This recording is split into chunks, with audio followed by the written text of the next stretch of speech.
This is the extended version. If you want to watch the shorter version, click the card on the top right or the link in the description.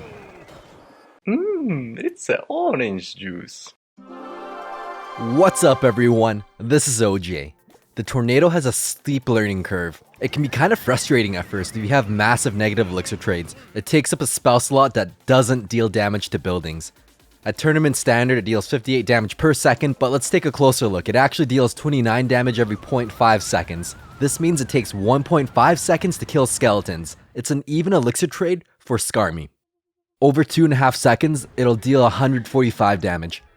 Just slightly less damage than Zap. Essentially, it can do everything that Zap can. It takes care of bats, skeletons, spear goblins, or fire spirits. And just like the Zap spell, it does not kill stab goblins. If you have minion horde coming at you and the only thing you have is an ice golem, treat the tornado like a Zap spell. You can use an ice golem's death damage or an ice spirit splash. It's a great example of how flexible this spell is. Tornado synergizes incredibly well with big boy splash units like Bowler, Wizard, Executioner, Baby Dragon, Sparky, Rocket, and even the giant skeleton's death bomb. Ex-NATO decks can stop the largest pushes if your opponent doesn't have any spell to take care of the Executioner. It's also one of the best way to stop a Night Witch and her bats. When using Ex-NATO, dealing a massive golem push, you want to make sure to plant the Executioner straight. Here's a completely different outcome. The bats, Night Witch, Golem, and Executioner make your Executioner attack at all sorts of funky angles, so every single throw doesn't even splash everyone, even with the tornado's help.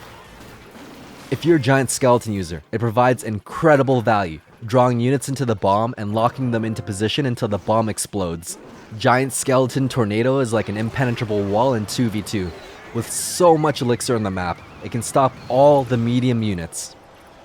During double elixir time, it pairs really well with other area spell units like Fireball and Poison. Even if your opponent has 3 musketeers and decides to split them in the very back, you can always pull them back with a nicely timed Fireball. Same concept with the Rocket, except the Rocket launches a bit slower than the Fireball does, so you'll want to cast the Rocket on the destination, and then tornado everything into the Rocket.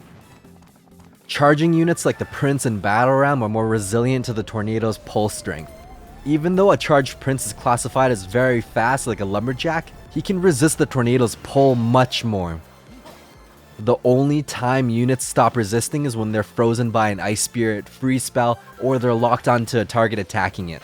Planting the tornado on this tile pulls the Prince to activate the King's Tower, but this is the worst idea in the world. Your Princess Tower took 1,000 damage.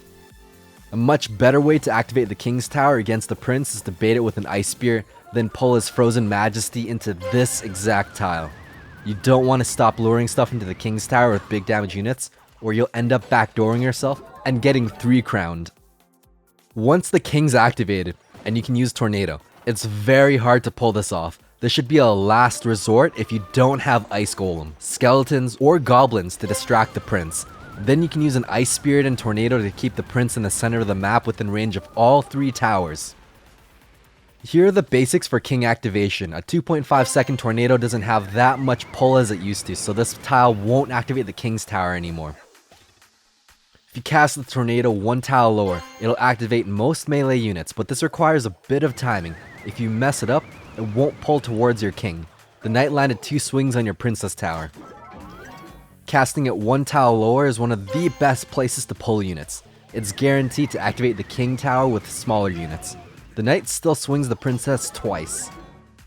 Now that the King's activated, you have enough firepower to take out a mini tank, pulling it into the center within range of all 3 towers. One advantage to Tornado is that if they play a Golem in the very back, you can rush the opposite lane at the bridge. This forces them to commit defense on that side, even if you don't end up taking their tower. They won't have much, if any, elixir to support that Golem. Essentially with Tornado, if you're making a +5 elixir trade for 1500 damage off your King's Tower, this should only be done if your Princess Tower is near at full health and it's not double elixir time yet. If you try this move and they have something as small as Spear Goblins and you have no elixir to take care of the Spear Goblins, it will take your tower. And all that Tornado did was help your opponent damage your King's Tower. If they have support units, it's never worth it to pull a tank into the King's Tower. In these situations, treat it like a freeze. You're just wasting elixir by delaying the destruction of your tower. Of course, if you have the right deck to counter a huge tank push, you can take it head on with splash NATO combos instead of pressuring the opposite lane. You just better hope they don't have lightning to snipe your splash troops. During the first moves of the match, your priority should be to activate the King's Tower, even if your Princess Tower takes a bit of damage. As long as it's not too much damage, 500 damage is probably the most I would ever allow my Princess Tower to take. And I would only do this if they rushed my tower as their first move. Here's a trick to avoid any damage with an Ice Spirit. Luring them closer and freezing them lets you pull them into the King's Tower. The King's Tower will have taken over 2,000 damage, so you better be sure you're not going to lose that Princess Tower this match. Once the King is activated, you can use this Ice Spirit trick again, except this time you can keep the Elite Barbarians one tile above the King's Tower, so they'll only land one swing on it. It's really tricky and you're trading a piece of your life force for these positive gains. There's a ton of units in the game that can activate the King's Tower. With the Hog, you will need to let it get close enough to your tower. This means it'll get hit once before activating the King. Pulling the Hog on this tile means it'll hit your King 3 times. If you really want to protect your King Tower, casting the Tornado one tile above the King will only let the Hog hit your King 2 times. Once the King's activated, he can assist you in taking out the Hog. A common mistake I see a lot of players make is they cast the Tornado in the center. This used to prevent all the damage when Tornado was 3 seconds, but it's not. It's 2.5 seconds now. To prevent all the damage done from a Hog, you'll need to cast the Tornado right before the Hog reaches the Princess Tower, then pull it back up with the Tornado. These will all apply even if your opponent pick pushes. You can activate the King's Tower, and once it's activated, you can completely shut down the Hog. The beauty of having an activated King's Tower is that the center zone is really deadly. This is the range of all 3 towers. Pulling them into this core zone takes out units like a Hog. Unlike a cannon, your opponent can't fireball it. Check out my sight range video if you haven't watched it yet. Do not activate your King Tower if your Princess Tower is already low on health. There's no exact number. Low could mean 400 if they have a rocket. Low could mean 1000 if they have a big golem beatdown deck. You just have to gauge the situation. A king activation isn't always the solution. It's usually not worth it if it's already double elixir time. The king's extra firepower means squat with so many troops on the map. There's a few nifty tricks to activate the King Tower. One of my favorite is to activate him with an Electro Wizard. Planting it exactly on this tile forces the E-Wiz to split his attack, so he'll have only gotten 1.5 attacks on your Princess Tower. You're going to want to make sure to pull away units far, far away. It doesn't slow or reset attacks, so range units like a Musketeer will continue attacking the Arena Tower if you don't pull her far enough out of range. Tornado isn't really worth it because a Musketeer will still one-shot your tower. If you have Skeletons or Ice Spirit, you may as well use those instead since the outcome is the same. Executioner versus Executioner. You can even outrange the enemy's Executioner, since the throw distance of the axe extends farther than his range of initiation. My Executioner targets the Golem, and its axe flies further, hitting the enemy's Executioner. He has an initiation range of 4.5 tiles, but once the axe is thrown, it has a 7-tile reach. This is why your Executioner can hit the other Executioner while it's out of range. Tornado is pretty decent at taking care of the Royal Giant too, since it keeps it away from the Arena Tower. Plant it with a Musketeer, and he'll only land 3 shots on your tower. Although depending on your opponent's elixir and what cards they have, you could risk planting the Musketeer a bit higher and actually pull the Royal Giant all the way up. He'll only get 2 shots in your tower.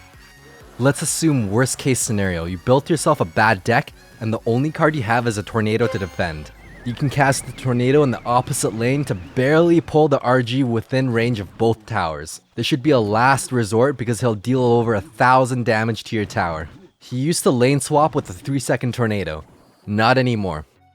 If one of your towers is down, you can lane swap the Royal Giant onto the King. This can be kinda useful if you're trying to stay alive until the timer hits 0 and you know your King can take the damage.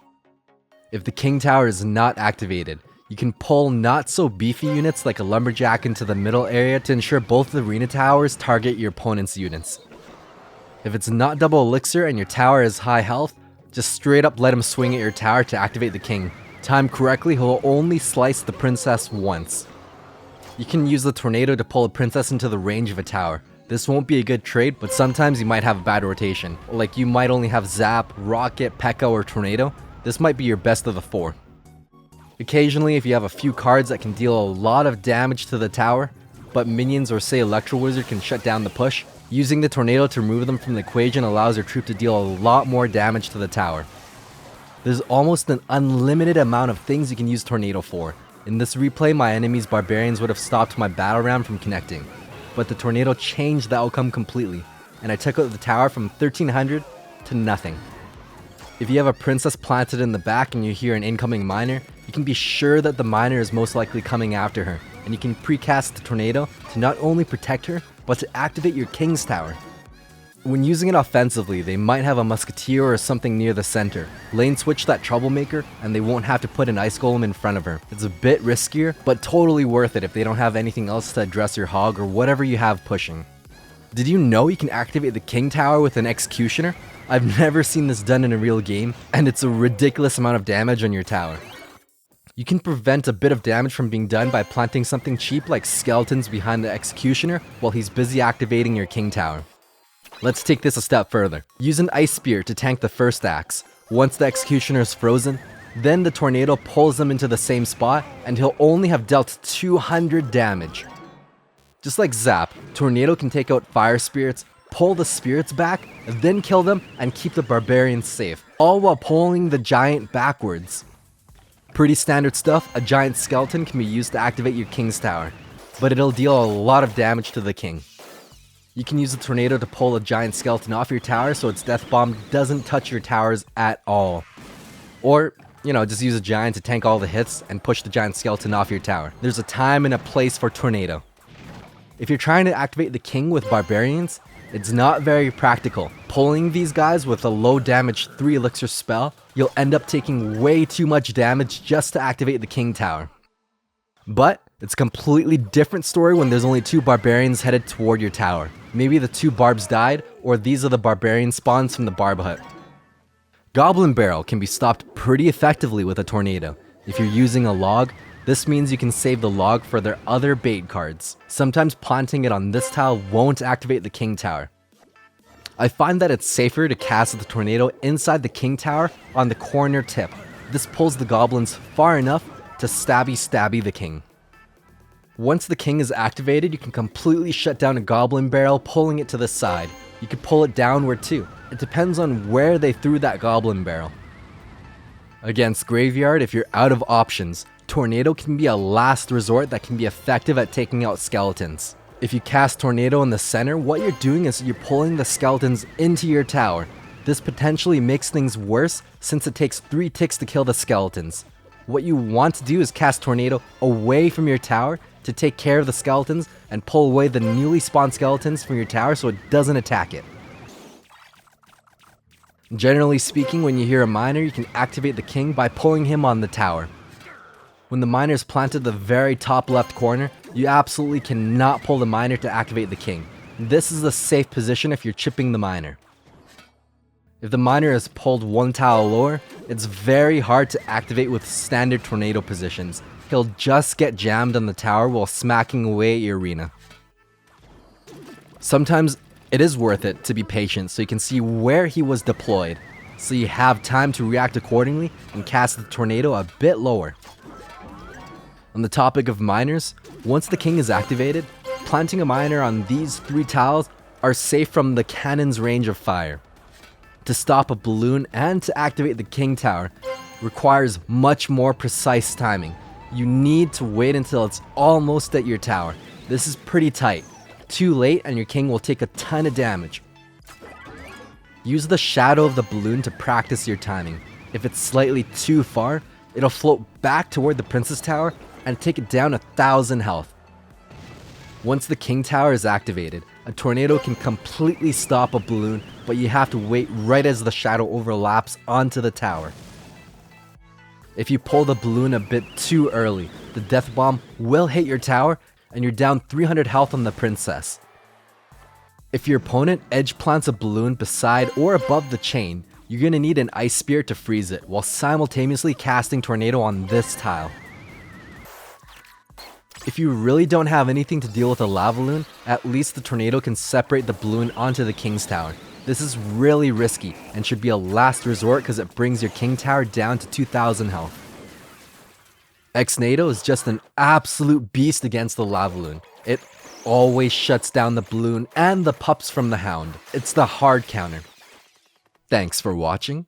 Stay tuned for more quality OJ.